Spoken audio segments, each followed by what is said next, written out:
Châteauneuf, bonsoir. Expliquez-nous comment cela fonctionne. Alors d'habitude, Anne-Sophie, quand on se fait vacciner, la seringue que vous voyez ici contient des virus inactivés ou affaiblis. Et une fois dans notre corps, ils sont reconnus par notre système immunitaire qui produit alors des anticorps spécifiques qui va les garder en mémoire pour plus tard en cas de contact avec le vrai virus.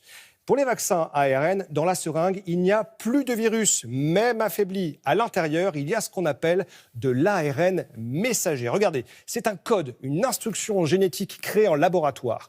Et une fois injecté, ce brin d'information va entrer où ? Dans nos cellules.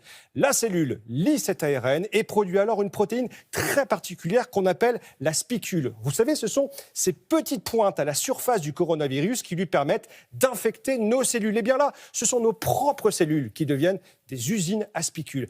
Alors heureusement, ces spicules, elles sont inoffensives parce qu'elles ne sont pas attachées à un virus, mais notre système immunitaire, lui, il voit quand même une attaque. Donc qu'est-ce qu'il fait ? Il va fabriquer des anticorps pour les neutraliser. Et quand ces anticorps rencontreront cette fois le vrai virus que vous allez voir là-haut, doté des mêmes spicules, ils seront prêts à le combattre. Nicolas, y a-t-il un risque de modification de nos gènes ? Alors non, ce n'est pas possible. Regardez.